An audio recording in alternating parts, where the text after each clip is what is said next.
ధ్యానించుకుందాం. రండి.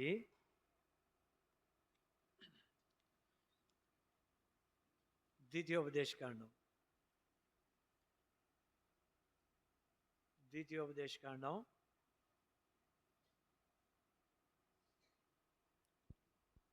మూడవ అధ్యాయం.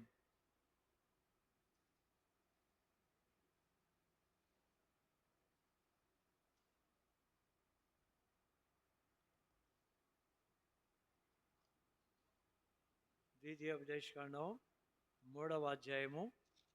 దయచేసి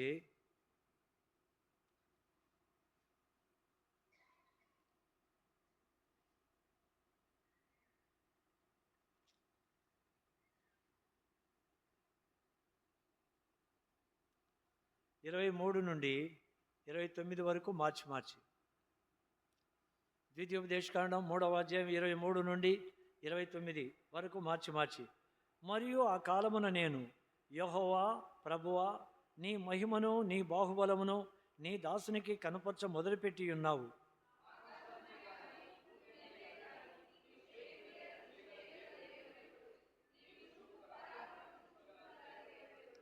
నేను అద్దరికి వెళ్ళి యోర్దాను అవతలనున్న ఈ మంచి దేశమును మంచి మన్యమును ఆ లెబానోనును చూచునట్లు దయచేయమని నేను యెహోవాను బ్రతిమాలు కనగా,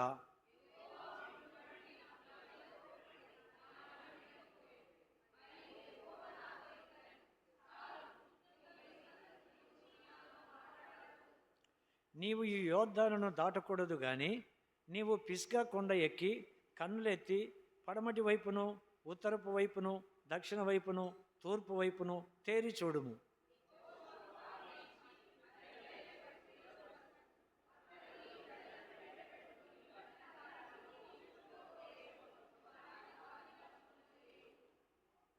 ఇరవై 29 అందరం. అప్పుడు మనము బేత్పేయోరు ఎదుటనున్న లోయలో దిగి ఉంటిమి. వాక్య సహాయం కొరకై చిన్న ప్రార్థన చేసుకుందాం. ప్రేమగల తండ్రి, దయగల దేవా, అనాది కాలము నుండి తరం వెంబడి తరం గతించిపోయినప్పటి నుండి మా ముందుకు తీసుకుని వచ్చిన లేఖన భాగాల కొరకై స్తోత్రాలు. అవును ప్రభువా, నాయన మీరు ఆదాముతో చేసిన ప్రమాణాన్ని నాయన మీరు జ్ఞాపకం ఉంచుకొని నాయన మరి ఆదాము హవ్వలను నశింపజేయక వారి నిమిత్తమై మొట్టమొదటి గొర్రెపిల్లను వధించారు ప్రభు అయిన యేసుక్రీస్తు వారు. ఆ గొర్రెపిల్ల యొక్క చర్మాన్ని శాశ్వతమైన రక్షణ వస్త్రాలుగా ఇచ్చారు. ఇది ప్రతి కుటుంబానికి ఆదర్శం. మా ప్రభువా, మీ యందు విశ్వాసం ఉంచక తమ హృదయాల్లో ఎంతమంది మిమ్మల్ని చేర్చుకోలేదో ఆ కుటుంబం యొక్క తల్లి తండ్రితో మీరు మాట్లాడండి. ఒకవేళ వారు రక్షింపబడి బాప్తిసంలో సాక్ష్యం ఇచ్చిన వారైతే వారి కుమారుల కుమార్తెల విషయమై చింత కలిగిన వారై వారి నిమిత్తము ప్రార్థించి వారిని తిరిగి బాప్తిస్వానికి తీసుకొని వచ్చేంత వరకు ఆ తల్లి తండ్రికి బాధ్యత అది.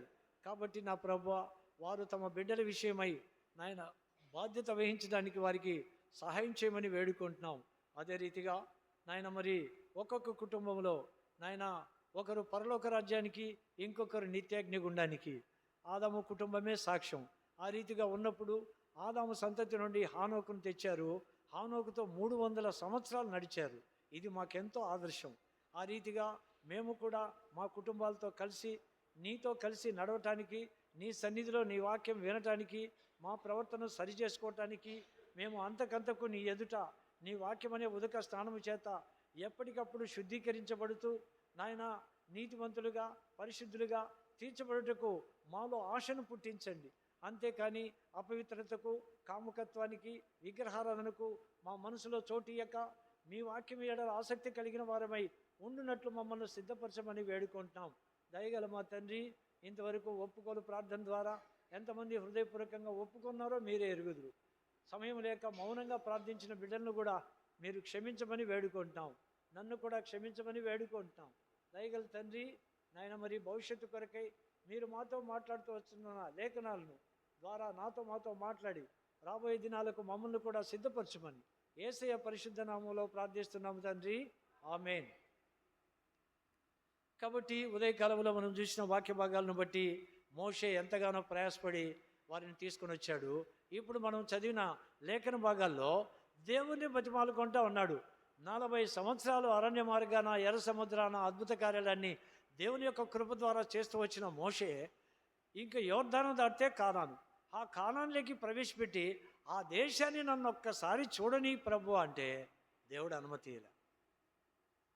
చదవండి 25వ వచనం.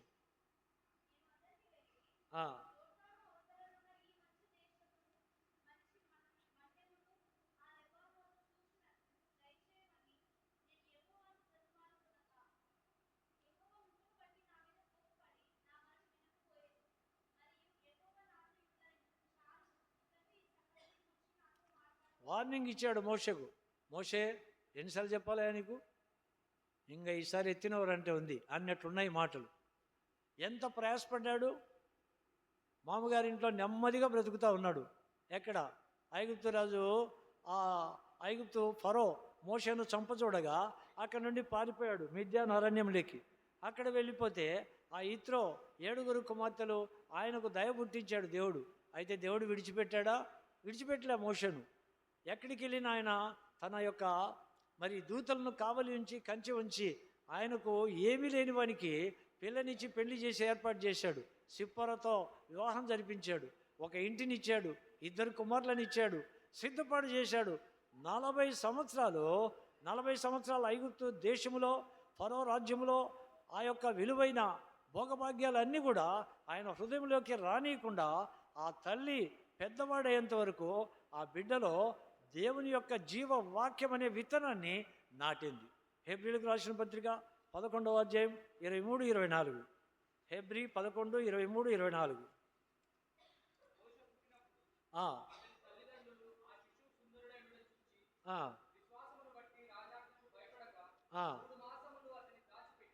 దేవుని నామందరి విశ్వాసము ద్వారానే మనం రక్షింపబడ్డాం. ఆయన నామందరి విశ్వాసము ద్వారానే మనం ఆయన కొరకు జీవిస్తాం. ఆయన నామందరి విశ్వాసము ద్వారానే పరలోక రాజ్యం చేరుకుంటాం. కాబట్టి మోషే తల్లిదండ్రులు కూడా దేవుని అందరి విశ్వాసమును బట్టి ఫరో రాజాజ్ఞకు భయపడక. చదువు.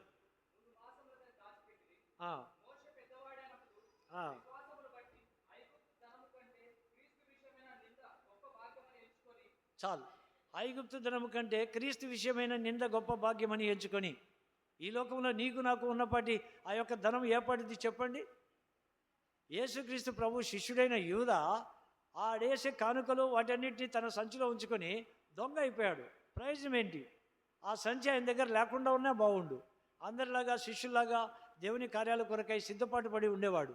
నా ప్రియ సహోదరుడా, ఐగుప్తు ధనం, ఆ కానుకలు ఇచ్చిన 2 కాసులు 2 దేనారాలు, ఈ కాసులే ఆ యొక్క యూదా దొంగతనానికి ప్రేరేపించాడు. క్రీస్తు యేసు ప్రభువును సృష్టికర్తను పక్కన పెట్టుకుని దైవరాజ్యానికి పాత్రుడు కాలేకపోయారు. నీవు నేను ఎంతమందిమి? యూదా డబ్బు కొరకు, నీవు నేను శరీరానుసారమైన కోరికల కొరకు, ఆ తర్వాత నీచమైన ఈ లోక జీవితయాత్ర కొరకు, అపవిత్రమైన తలంపుల కొరకు, అపవిత్రమైన క్రియల కొరకు ఎంతమందిమి సాతానుకు దాసులం అయిపోయామో. ఎన్ని విగ్రహాలు ఉన్నాయి? గల్తీలకు రాసిన పత్రిక 5వ అధ్యాయం 19వ వచనం. గల్తీ 5:19 చదువుమా.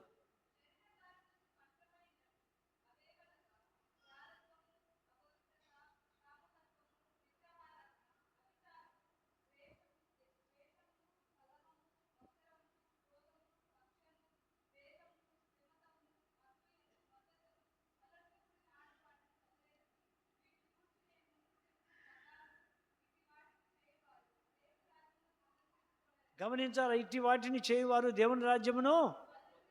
ఏం ప్రయోజనం? యేసుక్రీస్తు ప్రభు వారితో ఉంటివి, శిష్యరికం చేస్తేవి, ఆయనతో పాటు పడుకుంటేవి, అన్నీ చేస్తేవి, నిత్యాగ్నిగుండానికి పాత్రుడైపోయాడు. ప్రయోజనం ఏంటి? నీవు నేను కూడా అంతే. యూదా దొంగ అయితే మనము ఇంకొక రకంగా. సౌలు పెద్ద పెద్ద పాపాలు ఏం చేయలే. ఎవరు? కొత్త నిబంధన సౌలు కాదు, పాత నిబంధన సౌలు. అసూయపడ్డాడు దావీదు మీద.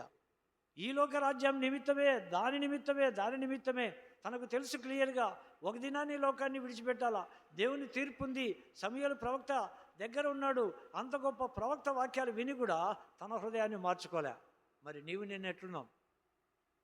36 ఏళ్ళ మందిరం, ఎంతమంది దైవ సేవకులు నీకు వాక్యాన్ని ఇచ్చారో, నీ హృదయం మార్పు చెందిందా చెందలేదా? ఒక్క నిమిషంలో టిక్కు కొట్టేయచ్చు. నేను మార్పు చెందానా చెందలేదా?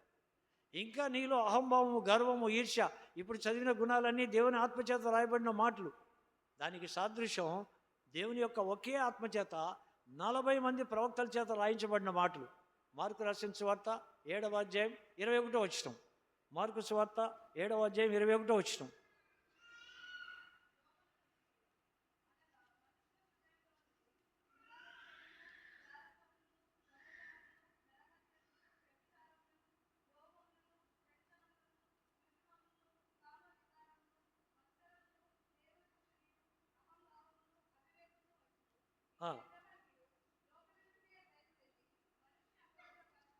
ఈ చెడ్డవన్నీ లోపల నుండి బయలుదేరి మనిషిని ఏం చేస్తాయంట? కాబట్టి ఈ అపవిత్రతను పోగొట్టుకునే దానికి దేవుని మందిరానికి వస్తున్నావు. ఇక్కడికి వచ్చి దేవుని ఆరాధించి దేవుని బలలో పాల్పొంది అదేవిధంగా అపవిత్రమైన గుణాలను పెట్టుకుని వెళ్తే నువ్వొక సౌలువు, నేనొక సౌలును. వాక్యాన్ని ప్రకటించినంత మాత్రం నేను గొప్ప భక్తుని నేను కాదు. నాలో అసూయ, ఈర్ష్య, ద్వేషాలు ఈ గుణాలలో ఏ ఒక్కటి కలిగి ఉన్నా నేను కూడా నిత్యాగ్ని గుండానికే, నిత్య జీవానికి నేను కూడా పాత్రుని కాను. అందుని బట్టే మత్తయి సువార్త 7:21లో ప్రభువా ప్రభువా అని నన్ను పిలిచి ప్రతివాడు పరలోక రాజ్యంలో ప్రవేశింపడు కానీ నా తండ్రి అయిన దేవుని చిత్త ప్రకారం చేయువాడే, వాక్య ప్రకారం జీవించేవాడే. నువ్వు జీవిస్తున్నావా? నేను జీవిస్తున్నా. ఇద్దరికీ సమానమే ప్రశ్న. నేను విడుదల కాదు, మీకు నాకు ఏ ఎగ్జంప్షన్ లేదు.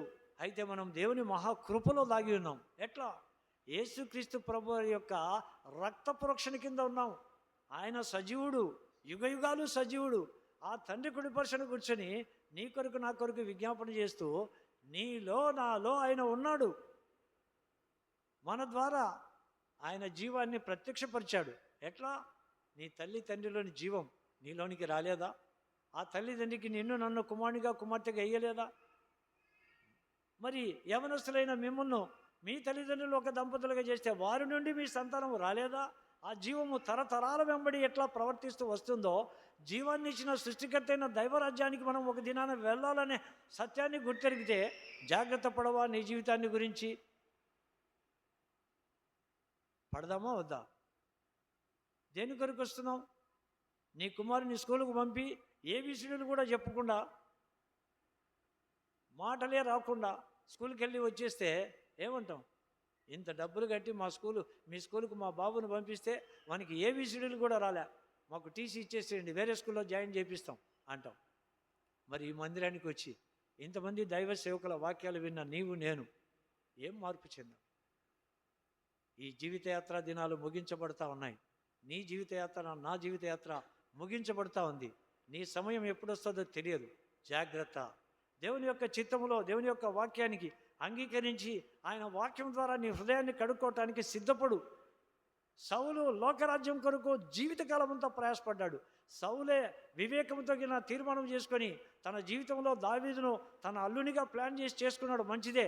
తన అల్లుడైన దావీదు, తన కుమారుడైన యోనాతాను సమృద్ధిగా తన చుట్టూ ఉంచుకుంటే ఫిలిష్తీయులు ఆ యొక్క సౌలును ముక్కలుగా చంపి ప్రాణం పోక అమాలేకుని చేత చచ్చిపోవాల్సిన ఆ దుర్గతి పట్టి ఉండేదే కాదు. తనకు తాను దూరపరుచుకున్నాడు. దావీదు ఎక్కడ పెద్దవాడవుతాడో? అల్లునిగా చేసుకున్నావు కదా. అంతకుముందంటే యెషయి కుమారుడు, ఇప్పుడు నీ యొక్క సంతతిలోకి వచ్చాడు కదా, రాజు యొక్క అల్లుడని. నీకే కదా ఘనత. యోనాతాను ఎటువంటి వాడు? యోనాతాను దైవరాజ్యాన్ని ప్రేమించాడు. సౌలు ఈలోక రాజ్యాన్ని ప్రేమించాడు. ఒకే తండ్రికి పుట్టిన కుమారుడు దైవరాజ్యాన్ని ప్రేమించాడు. దావీదుతో అన్నాడు, తండ్రి సైన్యం తీసుకొని దావీదుని చంపాలని అరణ్యానికి వెళ్తే వాళ్ళందరినీ మిస్ చేసి యోనాతాను దావీదుతో పోయి కలుసుకొని దావీదుతో అన్నాడు, నువ్వు నిజముగా ఇశ్రాయేలు మీద రాజు అవుతావు, దేవుడు నీకు తోడుగా ఉంటాడు. అయితే నువ్వు రాజ్యానికి వచ్చినాక మనం చేసుకున్న నిబంధన జ్ఞాపకం ఉంచుకో, నేను నీ సహకారినవుతా. రాజకుమారుడు ఈయన చెప్పొచ్చు, నేను రాజు అయితే నిన్ను నా సైన్యాధ్యక్షునిగా ఉంచుకుంటా అని రాజకుమారుడు చెప్పొచ్చు. తన్ను తాను అంతగా తగ్గించుకున్నాడు యోనాతాను. ఆ తగ్గింపు ఇవన్నీ నీకు నాకు ఉన్నాయా? దేవుని యొక్క కార్యాల్లో నీవు నేను తగ్గించుకొని, దావీదు దేవుని యొక్క చిత్తములో ఉన్నాడని గ్రహించుకున్న తర్వాత ఇశ్రాయేలు మీద నువ్వు తప్పక రాజు అవుతావు. అతన్ని ధైర్యపరిచాడు, నేను నీకు సహకారిని అవుతా, అయితే నా సంతతి మీద నీవు దయ చూపాలా. ఈ మాటలు కాబట్టి నా ప్రియ సహోదరుడా సహోదరి, ఎవరికైనా నీళ్లు దప్పికైతే నీళ్ళు వచ్చాయి, నీళ్లు తాగి మీరు కూర్చోవచ్చు. కాబట్టి సౌలు ఒకే తండ్రి, ఆ తండ్రికి పుట్టిన కుమారుడేమో దైవరాజ్యాన్ని పాత్రుడయ్యాడు. ఈ తండ్రి మాత్రం ఈ లోక రాజ్య భోగభాగాల పైన పెట్టుకొని దుర్వ్యవస్థలో మరణం పొంది ఆ యొక్క దేవుని యొక్క దైవరాజ్యానికి పాత్రుడు కాలేకపోయాడు. కాబట్టి నా ప్రియ సహోదరుడా, ఇక్కడ ఈ యొక్క గుణాలన్నీ ఒక్క చేత ఆత్మచేత రాయబడిన మాటలు కాబట్టి అక్కడ గల్తీ అపొస్తలుడైన పౌలు ఆ లేఖనాలను ఎత్తి రాశాడు. అవి ప్రభువైన యేసుక్రీస్తు వారు మార్కు రాసిన సువార్త 7:21 ఉన్నాయి.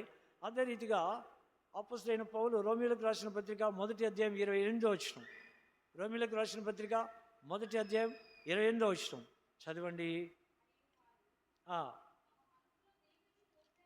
కాబట్టి ప్రతి తరములోని వారు ఆదాము నుండి ఇప్పటి వరకు, ఆ తర్వాత ప్రతి తరములోని వారు ఏం చేస్తున్నారంట, మరియు వారు తమ మనస్సులో దేవునికి చోటు ఎన్నొల్లకపోయేది గనక, ఇది అందరం కలిసి చదివితే బాగుంటుందేమో, 28, 29, మరియు వారు తమ మనస్సులో దేవునికి చోటియ నొల్లకపోయేది గనుక చేరాని కార్యములు చేయుటకు దేవుడు భ్రష్ట మనస్సుకు వారిని అప్పగించెను.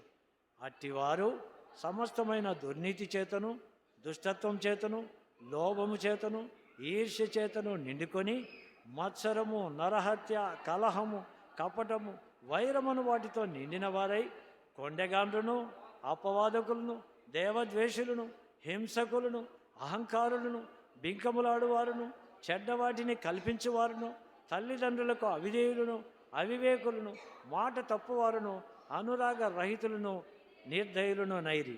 ఇట్టి కార్యములను అభ్యసించువారు మరణమునకు తగినవారు అను దేవుని న్యాయ విధిని వారు బాగుగా ఎరిగి ఉండియు వాటిని చేయుచున్నారు. ఇది మాత్రమే గాక వాటిని అభ్యసించు వారితో సంతోషముగా. ఈ కార్యాలన్నీ ఎక్కడ జరుగుతున్నాయి? మందిరంలో. ఇట్టి కార్యాలు అభ్యసించువారు మరణమునకు తగినవారు అను దేవుని న్యాయ విధిని బాగుగా ఎరిగి ఉండేది మనమే. దేవుని లేఖనాలు, ఆరాధన, బలవర్తమానం, ప్రార్థన కుడికెలు, ఉపవాస ప్రార్థనలు ఇవన్నీ చేసే మనమే. ఈ కార్యాలలో ఖచ్చితంగా మరణమునకు తగినవారు అని దేవుని న్యాయ విధిని బాగుగా ఎరిగి ఉంది మనమే. అయినా దేవుని భయం ఎక్కడుంది?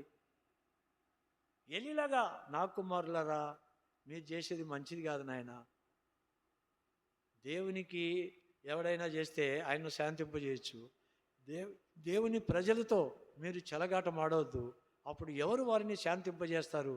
ఈ మాటలతో కుటుంబాలను రక్షించుకోగలమా? నా ప్రియ సహోదరుడా, సహోదరి, నీ కుటుంబంలో ఎంతమంది రక్షణ లేని బిడ్డలు, బాప్తిసం తీసుకుని బిడ్డలు ఉన్నారో వారి విషయమై చింత ఉందా? వారు 10th పాస్ అయితే నెక్స్ట్ ఎక్కడికి వెళ్ళాలా? దాని విషయమై చింత. ఇంటర్మీడియట్ పాస్ అయితే ఏ కాలేజీకి వెళ్ళాలా? దాని విషయమై చింత. ఒకవేళ ఈ దినాన ఎవరు ఈ లోకాన్ని విడిచిపెడతారో మనకు తెలియదు. విడిచిపెడితే నా కుమారుడు ఎక్కడ, నా కుమార్తె ఎక్కడ, దాని విషయమైన చింత ఉందా? దేవుడు నిన్ను నన్ను ప్రశ్నిస్తున్నాడు, ఉందా? ఏంటి చింత? దేని విషయం?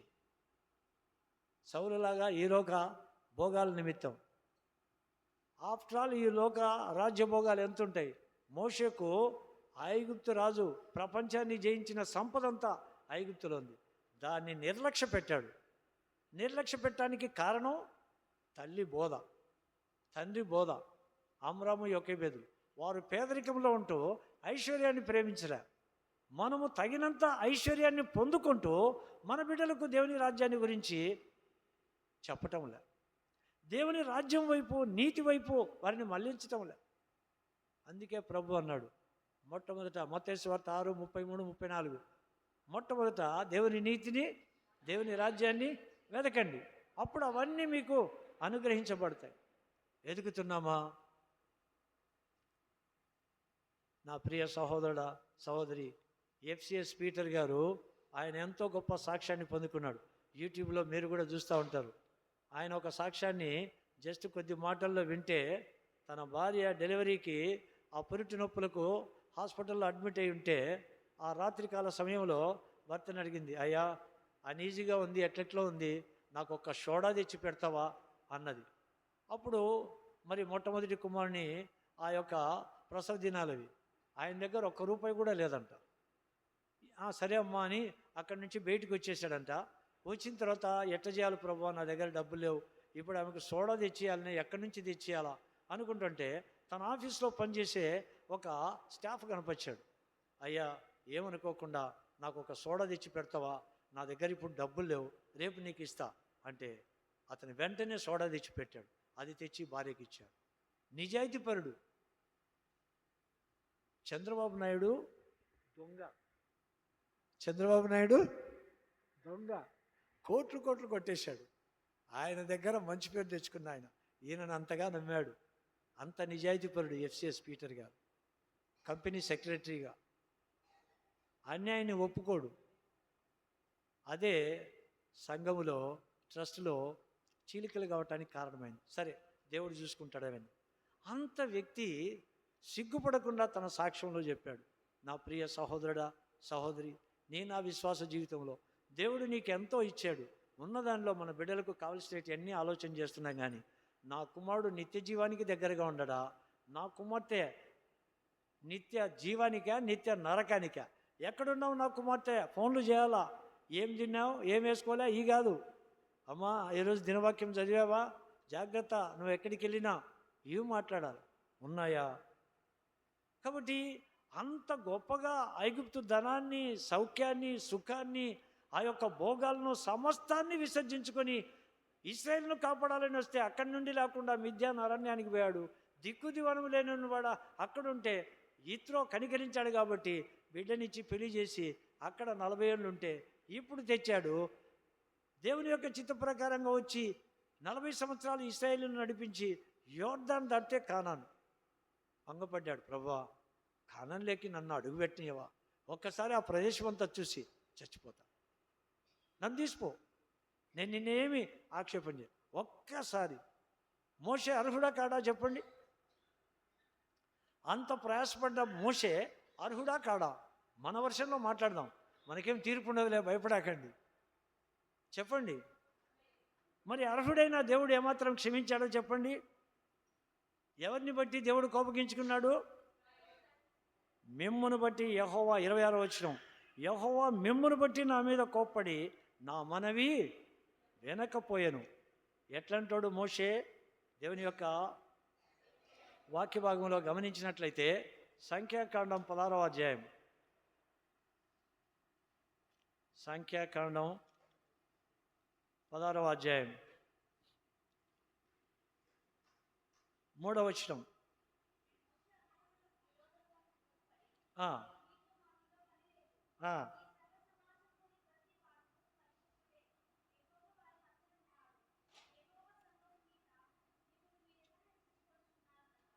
కాబట్టి ఆ యొక్క దాతాను, కొరహు, అభిరాములు వారందరూ కూడా మరి మోషకు విరోధంగా లేచారు, 250 మంది. అట్లా అన్నప్పుడు వారు మోషే అహరోనులు ఏం చేశారు? 4వ వచనం.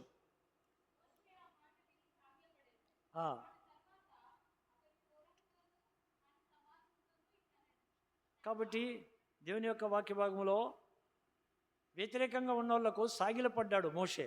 తర్వాత 16వ అధ్యాయము 20వ వచనం, 16వ అధ్యాయం 20వ వచనం.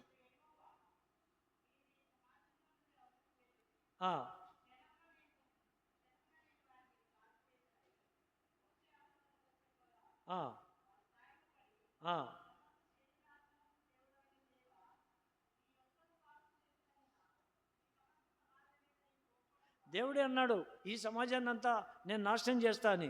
అయితే మరి ఆడ సాగిలపడ్డాడు, దేవుని ఎదుట సాగిలపడి ఈ ఒక్కడు పాపం చేసినందున ఇశ్రాయేలీయులందరినీ నువ్వు నాశనం చేస్తావా ప్రభువా అని బతిమాలాడాడు. తర్వాత సంఖ్యాకాండం 11వ అధ్యాయం 27వ వచనం. సంఖ్యాకాండం 11వ అధ్యాయం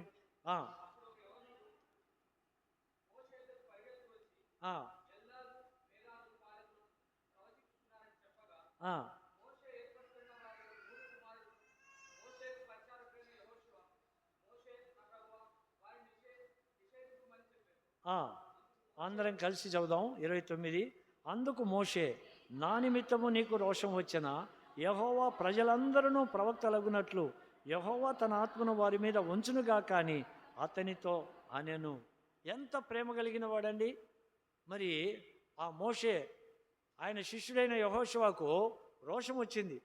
వాళ్ళని నిషేధింపయ్యా, నువ్వు మాత్రమే ప్రవచనం చెప్పాలా, నువ్వే అని అంటే మోషే అన్నాడు, నేనేమైనా గొప్పనా? దేవుని చిత్తమైతే ఇశ్రాయేలీయులందరూ దేవుని ప్రవక్తలు అగుదురుగాక, నేనొక్కనే కాదు ప్రవక్తను, దేవుని ప్రజలందరూ ప్రవక్తలే. అలాంటి ఉదారమైన భావం కలిగిన మోషే దేవుని యొక్క చిత్తములో దేవుని ప్రజల కొరకు ఎంతగానో తన్ను తాను తగ్గించుకుంటూ వచ్చాడు, తన్ను తాను తగ్గించుకుంటూ వచ్చాడు. రండి దేవుని యొక్క వాక్య భాగంలో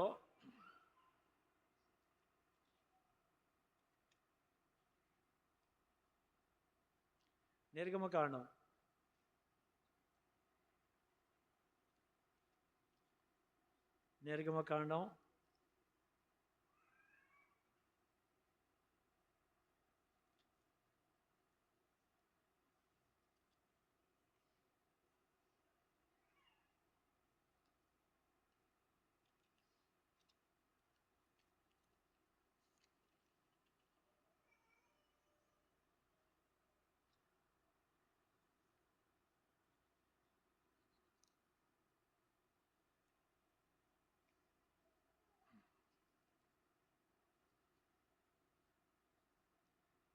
12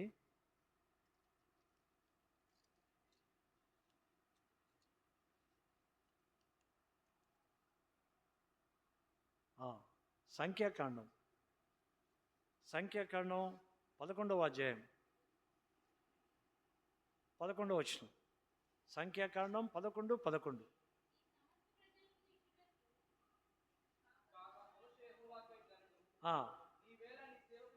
నీవేళ నీ సేవకుని బాధించితివి, నా మీద నీ కటాక్షము రానియక ఈ జనులందరి భారము నా మీద పెట్టనేలా,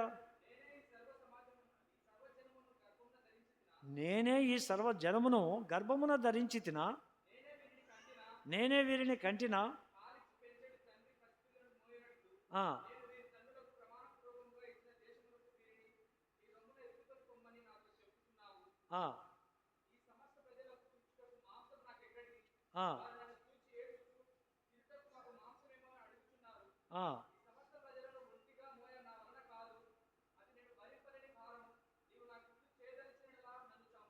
అంత స్థితికి వచ్చాడు మోషే. ఒకవేళ నాకు అట్లా చేయాలనుకుంటే నన్ను చంపయ్యా, నన్ను చంపి 15వ వచనం. మోషే బతిమాలుకున్నాడు దేవుని. కానీ దేవుడు మరి ఎంతగానో గొప్ప ఆశీర్వాదాలతో కూడా దేవుణ్ణి ఆ మోషేను కనికరిస్తూ మరి ఆయన ప్రత్యక్షతను బయలుపరిచారు. ఇక్కడ చూడండి దేవుని యొక్క వాక్య భాగం 21వ వచనం.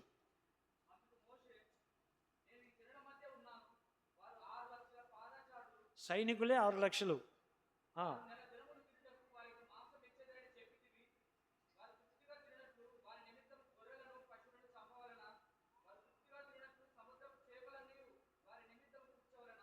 ఆరు లక్షల మందికి ఒకవేళ మనం చికెన్ బిర్యానీ చేయాలనుకో, మరి అక్కలకు బాగా తెలుసు ఒక మనిషికి ఎంత అవుతుంది, 6 లక్షల మందికి ఎంత అవుతుంది అని. ఎన్ని గొర్రెలు కావాలి, ఏం కథ. మోషే లెక్కేశాడు. మా ప్రభు 6 లక్షల మంది సైనికులే, వాళ్ళ తల్లిదండ్రులు 12 లక్షలు, వారి భార్యలు ఒక 6 లక్షలు, మొత్తం 24 లక్షల మందికి నేను ఎక్కడి నుంచి తేవాలయ్యా బాబు అంటే దేవుడు అన్నాడు. 23.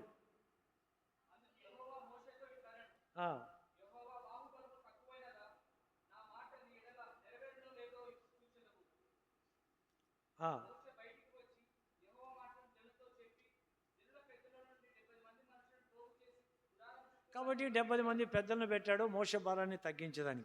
ఆ తర్వాత దేవుని యొక్క చిత్తములో ఏ రీతిగా ఉన్నాడు. అయితే ఈ కానాన్లోనికి మోషేను ప్రవేశపెట్టకుండా అతడు చేసిన తప్పిదం ఏంటి? సంఖ్యాకాండం 20వ అధ్యాయం, సంఖ్యాకాండం 20వ అధ్యాయం 8 నుండి. నీ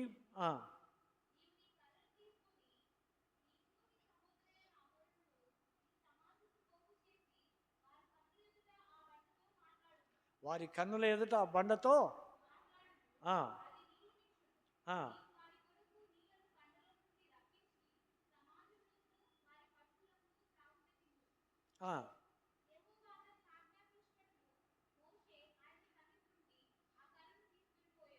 10వ వచనం.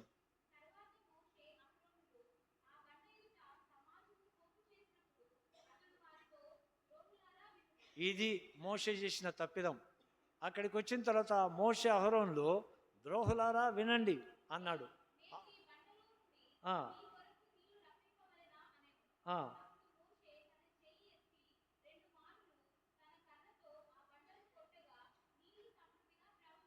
కాబట్టి మోషే, దేవుడు ఏం చెప్పాడు? బండతో మాట్లాడము అన్నాడు.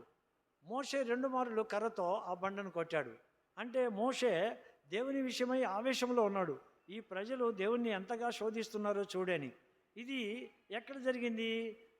ఆ నిర్గమకాండం 17వ అధ్యాయం. నిర్గమకాండం 17వ అధ్యాయం. నిర్గమకాండం 17వ అధ్యాయం దయచేసి 3వ వచనం. అక్కడ ప్రజలు నీళ్లు లేక మోషే మీద సనుగుచు,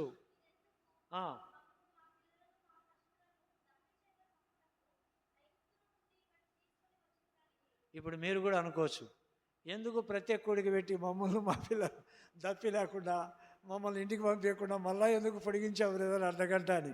పరలోక రాజ్యం చేరాలని బాధ, అంతకు తప్ప ఇంకేం లేదు. మీకు నీళ్ళ క్యాన్ తెప్పించాం, స్నాక్స్ కూడా వచ్చినాయి, మీరు తిని ఇంటికి చేరేంత వరకు దేవుడు ఆహారాన్ని కూడా ఇచ్చాడు. సరే, తర్వాత చదవండి 4.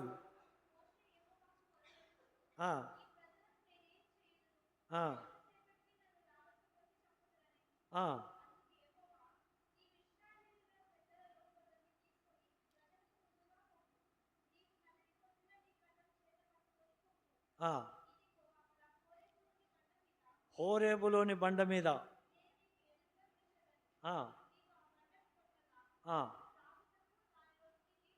కాబట్టి మోషేకు ఎదురుగా హోరేబో ఆ బండ మీద నేను నీకు ఎదురుగా నిలబడతా, ఆ బండను కొట్టు అన్నాడు. ఆ కొట్టు అన్న మాట దృష్టిలో పెట్టుకొని ఇక్కడ ఆ బండతో మాట్లాడనేది చేయకుండా కర్రతో 2 సార్లు కొట్టాడు. అది కాకుండా ద్రోహులారా నిందించిన మాటను బట్టి ఇప్పుడు మోషేను కానాన్లోకి ప్రవేశపెట్టేదానికి ఆయన ఇష్టపడలే. ఆ తప్పును మోషేకి అప్పుడే చెప్పాడు. మోషే అహరోనులకు మరణాన్ని దేవుడు నిర్ణయించాడు. సంఖ్యాకాండం 20వ అధ్యాయం. సంఖ్యాకాండం 20వ అధ్యాయం 12వ వచనం.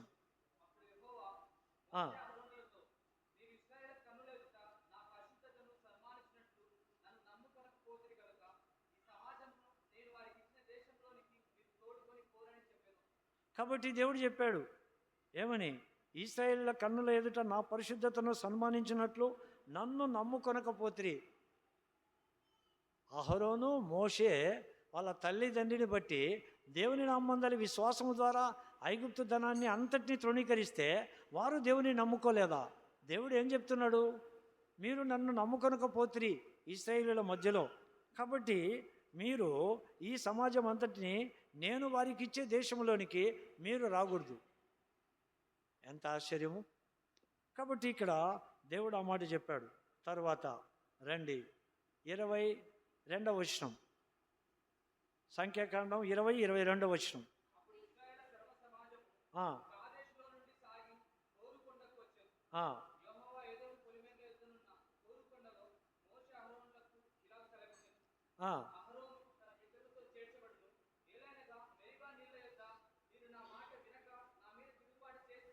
ఏమన్నా న్యాయమా? మోషే అహరోనులు దేవుని పైన తిరుగుబాటు చేశారా? చెప్పండి. మనం మోషే తరపున మాట్లాడదాం, అహరోను తరపున. దేవుడు న్యాయవంతుడు, ఆయనతో మనం ఏం మాట్లాడలేము. ఆయన అంటున్నాడు ప్రత్యక్షంగా, మెరీబా జలముల యొద్ద మీరు నా మీద. మరి మోషే అహరోనులు అంత సాత్వికంగా ఉండే వాళ్ళనే తిరుగుబాటు చేశారంటే ఇంకా మన విషయం అయితే పెద్ద తుఫాన్ వచ్చి గడ్డపారలు కొట్టుకొని పోతున్నాయంట. అప్పుడు దేవుని దగ్గరికి ఒకడోకి వచ్చిందంట. అయ్యా నా గతి ఏంటి అన్నదంట. పెద్ద తుఫానుకు గడ్డపారలే కొట్టుకొని పోతున్నాయి. ఒకడాకు నా గతి ఏమంటే ఏం చెప్తాడు దేవుడు? వచ్చే పిచ్చిదానా, గడ్డపారలే కొట్టుకుపోతుంటే నీ గతి అంటే పో అని అంటాడు. ఇప్పుడు మోషే అహరోనులు నా మీద తిరుగుబాటు చేశారు, మీరు కానంలోకి మీకు ప్రవేశం లేదు అంటే నీ గతి నా గతి ఎక్కడా? నీ స్థానం నా స్థానం ఎక్కడా? ఇద్దరు ఆరోగ్యంగా ఉన్నారు. హోరు కొండ మీద అహరోను తన పితరులతో చేర్చబడతాడు. మోషే అహరోను ఇద్దరు స్టన్ అయి చూస్తూ ఉన్నారు. తర్వాత దేవుడు చెప్పాడు 25-26, నీవు అహరోనును అతని కుమారుడైన ఎలీజర్ను తోడుకొని హోరు కొండ ఎక్కి అహరోను వస్త్రములు తీసి అతని కుమారుడైన ఎలియేజరునకు తొడిగించుము. అహరోను తన పితరులతో చేర్చబడి అక్కడ చనిపోవును. ఇది ఎట్లుంది? రివర్స్. ఆదికాండం 22, అబ్రహాము ఇస్సాకు కొండపైకి పోతున్నారు మోరియా పర్వతం మీదికి. కొడుకేమో మరణం, తండ్రికేమో జీవం. కొడుకుని తండ్రే చంపాలా, ఇది పెద్ద కఠినమైన శిక్ష. ఇక్కడ హోరు కొండ మీద తండ్రి కుమారులు ఇద్దరు పోతున్నారు. తండ్రికి మరణం, కుమారునికి తండ్రి పోస్టు. ఇప్పుడు ఏమన్నాలా ఎలియాజరు? పోతే పోలేనైనా నీ పోస్ట్ నాకు వస్తుంది, నాకు చాలా సంతోషంగా ఉంది. ప్రధాన యాజకుని పోస్ట్ నాకు వస్తుంది, నువ్వు ఎట్లయినా కానీ ఏజ్డ్ అయిపోయావు కదా పో అన్నాడా? దుఃఖంతో పోతున్నారు. ఆ కుమారుని చూసుకుంటున్నాడు అహరోను. నేనేమన్నా తప్పు చేసినా దేవుడు నా పట్ల ఎందుకు ఈ శిక్ష? అయినా నేను ఒక్క మాట కూడా దేవునికి ఎదురుగా మాట్లాడు. మోషే కూడా, అరే మా అన్నయ్య అహరోను ఏం తప్పిదం చేశాడబ్బా, ఆయనను ఈ హోరుకొండ మీద చంపేస్తాడా? ఆయన బలం తగ్గలే, వినికిడి తగ్గలే, చూపు తగ్గలే, ఏం తగ్గలే. నిర్ణయం అయిపోయింది. ఇప్పుడు చెప్పండి, మనం తిరుగుబాటు చేద్దామా వద్దా? చెప్పాలా? ఎవరి మీద? భార్య భర్త మీద, భర్త భార్య మీద, పిల్లలు తల్లిదండ్రుల మీద, తల్లిదండ్రులు పిల్లల మీద, అత్త కోడలిపైన, కోడలు అత్తపైన. చేద్దామా వద్దా? చేద్దామా వద్దా? సరిగా వినపడడం లేదు. చేద్దామన్నట్టు వినిపిస్తుంది. చేస్తే ఎక్కడికి పోతాం? కానాన్లో ప్రవేశం నీకు నాకు లేదు, పరలోక రాజ్య ప్రవేశం లేదు. చిన్న మాట ద్రోహులారా అంటేనే ప్రవేశం లేదు. అహరోను 20వ అధ్యాయంలో చూడండి, వారి సంతతిలో ఇద్దరు వెళ్ళిపోయారు. 20వ అధ్యాయం 1వ వచనం చదవండి.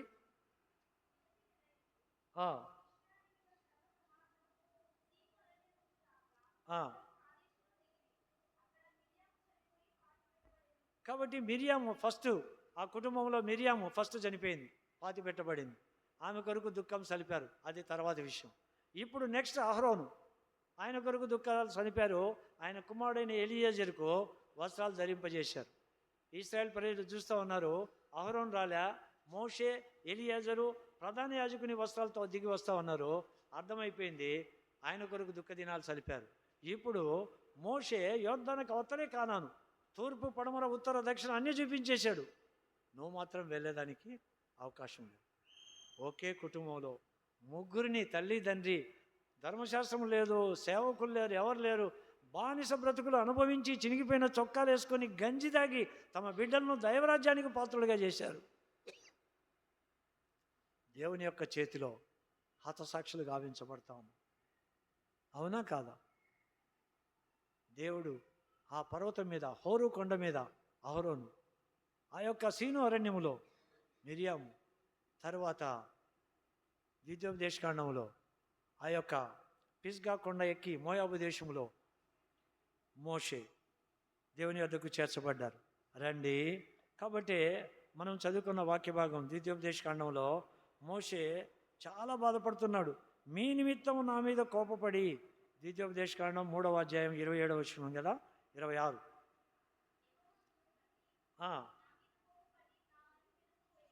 వినకపోయిందంట. 4వ అధ్యాయం 21వ వచనం, 4:21 ద్వితీయోపదేశకాండం.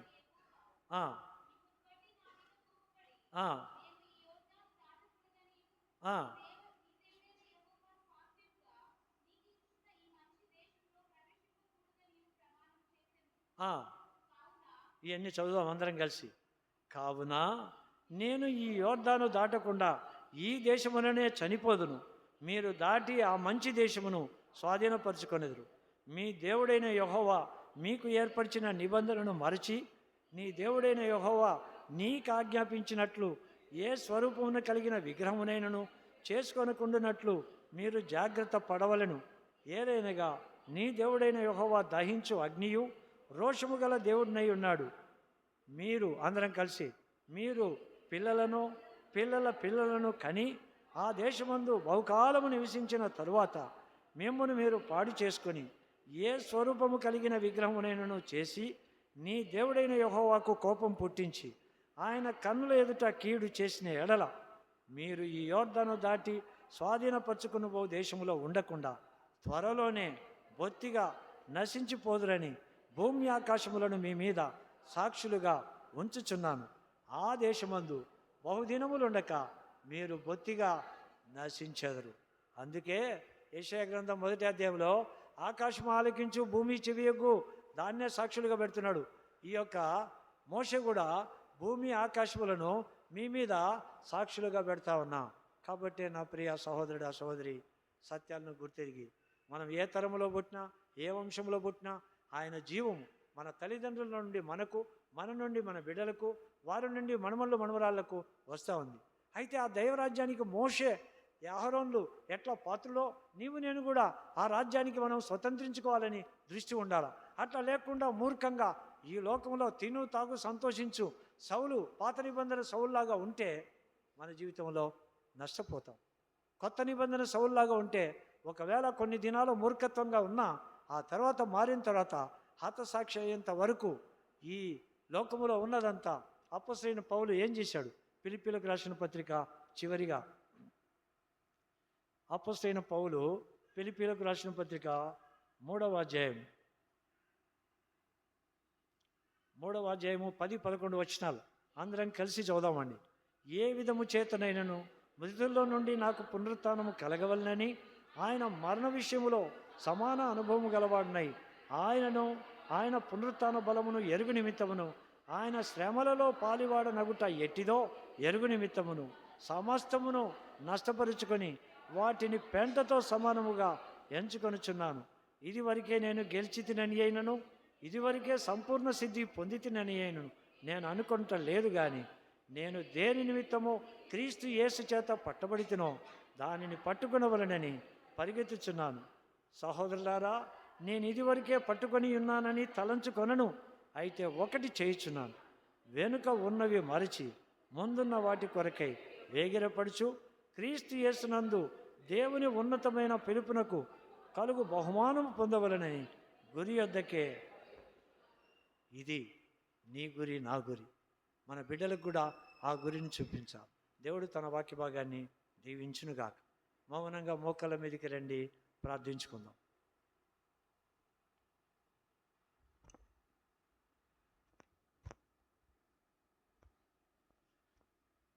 మికిలి ప్రేమ కనికరం గల మా ప్రియ పరలోకపు తండ్రి, ఇంతవరకు నీ సన్నిధిలో గడిపే సమయం మాకు దీవెనకరంగా చేశారు. ప్రభువా, మోషే అహరోనులు ఆది కాండము నుండి మాతో మాట్లాడుతూ వచ్చారు. నాయన, విధేయులైన వారి జీవితాలు ఎట్లున్నాయో, వారికి దొరికిన భాగ్యం ఏదో అది అవిధేయులైన వారు పోగొట్టుకున్నారు. నాయన, జలప్రలయంలో నాశనం అయిపోయారు. లోతు ఆ సొదొమ గొమొర్రాలో అగ్ని చేత కాల్చబడ్డారు. ఆ నశించిన కుటుంబాలుగా మేము కానీ మా బిడ్డలు కానీ ఉండకుండా నాయన, మరి అవిధేయులుగా తిరుగుబాటుదారులుగా ఉంటే మోషే కానీ అహరోను కానీ మిరియాము కానీ ప్రవేశించలేకపోయారు. ఆ రీతిగా మేము తిరుగుబాటుదారడం కాకుండా భర్తకు లోబడే భార్యలుగా, భార్యలను ప్రేమించే భర్తలుగా, బిడ్డలను ప్రేమించే తల్లి తండ్రిగా, దైవరాజ్యానికి వారిని పాత్రులుగా చేసిన అమ్రాము యొకెబేదుల్లాగా తీర్మానం చేసుకుని వెళ్ళగలుగుటకు సాయం చేయమని యేసయ్య పరిశుద్ధ నామములో ప్రార్థిస్తున్నాము తండ్రి, ఆమేన్.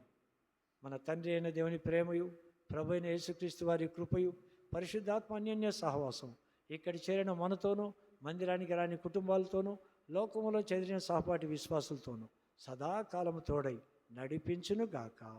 ఆమేన్.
అందరికీ వందనాలు. Praise Lord. మీరు కూడా ఒకరికి